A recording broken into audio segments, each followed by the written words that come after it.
A serious situation has unfolded in Himachal Pradesh's capital Shimla, where tunneling work for a four-lane national highway project was allegedly triggered structural damage to residential buildings, forcing families to flee their homes late at night in freezing conditions. At least two residential buildings near Sanjauli were evacuated around 10 p.m. after alarming cracks appeared, reportedly due to tunneling beneath the Chaltoni bypass. Now, nearly 40 people from 15 families were moved out as temperatures dropped close to 1 degree Celsius. With no immediate shelter, several families spent the night by the roadside, lighting fires to keep themselves warm. The district administration and police rushed to the spot, and after cracks were also noticed on the Sanjauli-Dhali bypass road, authorities immediately suspended vehicular movement on the stretch, highlighting the potential risk to public safety.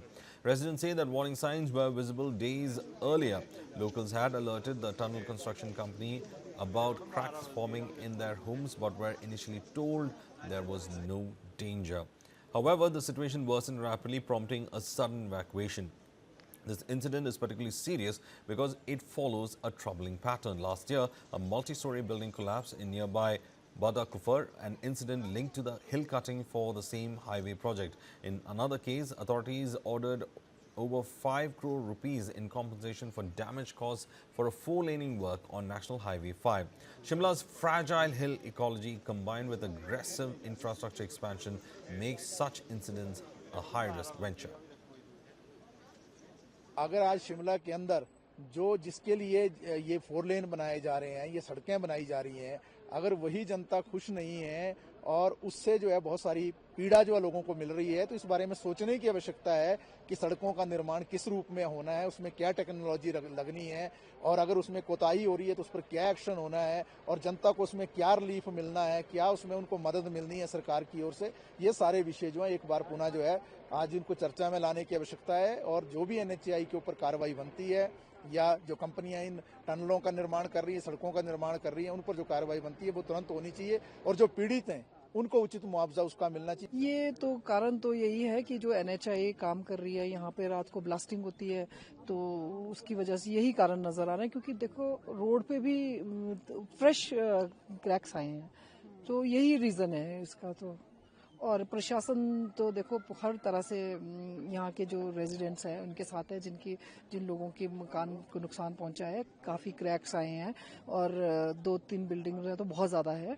और प्रशासन पूरी तरह से जो भी इनकी demand है पूरा सहयोग दे रहा है, जो भी डिमांड है वो इनकी पूरी की जाएगी। और मंत्री जी ने भी पूरा आश्वासन दिया है, अनिरुद्ध मंत्री जी आए थे तो उन्होंने इनको पूरा जो ये कह रहे हैं कि कंपल्सरी एक्विजिशन हो, तो वो पूरा आश्वासन दिया गया कि वो होगा। ये आई तो वैसे काफी टाइम से थी, बट इन्होंने हमारे जो मकान मालिक है ना, इन्होंने मतलब रिपोर्ट कराई थी एनएचआई वाले को। उन्होंने बोला कि ऐसा कुछ नहीं है और अभी नहीं आएगी। और कल कुदरती पता नहीं ब्लास्ट जैसे हुआ नीचे, उस वजह सारा ये नीचे टनल बनी, वही रीजन सारा। हमारे को 15 साल हो गई यहाँ पे रह के, आज तक तो कोई ऐसा हुआ नहीं, इंसिडेंट कोई ऐसा हुआ नहीं है। ये जो नीचे टनल बन रही है इसी की वजह से सारा कुछ है। सर 2-3 दिन से तो कंप्लेंट कर रहे हैं कंटिन्यू इनको, एनएच वालों को। इनको ये देखने भी आए थे, लेकिन इन्होंने इस पे कोई वो नहीं किया कि हम और भी जगह ब्लास्टिंग करते हैं, टनल बना रहे हैं, ऐसा कुछ नहीं है। इन्होंने मतलब हमारी बात को मतलब बॉदर नहीं किया। इन्होंने कहा कि ऐसा कुछ नहीं होगा और 2-3 दिन से इसमें दरारें हैं। ये टनल की जो एनएच वालों ने टनल बनाई, सब कुछ टनल की वजह से। रात को ब्लास्ट करते हैं, 12 बजे के बाद तो बड़ी आवाजें आती है, इससे तो सारे मकान हिल गए, यही वजह है। अब बेघर हो गए तो बेघर है, सड़कों में आगे बेघर ही होते। Yes, definitely. I mean, you know, it's not the first time. I mean, you've done many shows as well, and you know, it's something that's happening. We have to kind of, you know, it's something I'm repeating, that it's been said that Himachal Pradesh lies entirely in the Himalayas, and which is one of the most fragile mountain systems in the world. So mistakes cannot be repeated. You know, if you've done mistakes, which we have, like you also mentioned, the similar incidents have happened before this. So all these tunnels and blasting, they're obviously weakening the hills, and they disturb all the, you know, underground rock layers and, you know, various water channels, etc.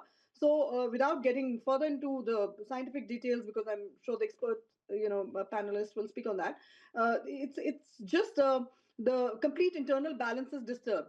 So I think the one is of course the intent that what is it that we are looking, what is prioritized? Do we is the government or the concerned officers looking for mindless development there, or they want to work or strictly within the geological or environmental assessments, before all these tunnel approvals, etc. And it's so important. We know everything, but something that I think mostly no one will say this, that when we are talking about the national highway, etc., or the border roads organization, etc., is fine, but pinpointing the private contractors who are Right. working for them, that is extremely important here, to bring accountability. There is clearly the weak on ground supervision from the Ministry of Road Transport and Highways, or various departments.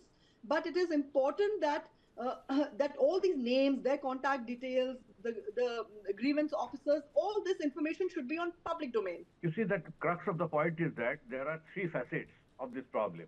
Number one is the geological. So the geologically the area is fragile, and there are interconnected fractures. And whenever you are over extracting the groundwater due to the increasing tourists, so you need the water. At the same time, if the bottling companies, they are also extracting the water from the springs. So the thing is that the subsurface water resources, the aquifers, they are drying up, and there are different layers. One is the zone of saturation, one is the vadose zone, and another is the zone of aeration. So whatever the water was existing earlier, that has gone down, and there is a vacuum, and the overburden is always trying to sink in that area. And whenever you are extracting the extra rocks, so that is also creating the secondary fractures. And through the secondary fractures also, the groundwater goes inside the earth. So one problem is that the aquifer it is unstable, and the second problem is that due to the tunneling, the rocks, they are developing secondary fractures, and through the secondary fractures they may initiate the sinking of the land as well as the land subsidence. And the third point, which is very important, is that due to these unsustainable developmental activities, the vegetation, the trees are being uprooted. So these trees are actually holding through their roots the soil, and the soils are actually maintaining the ecosystem of the hills. So whenever you are extracting the topsoil, you are doing some crying with the hill area, and it has to be done in a very sustainable way. Whatever development is being done, that may be required, but it has to be done in a suitable location. First of all, whether this tunneling locations were selected based on geological studies,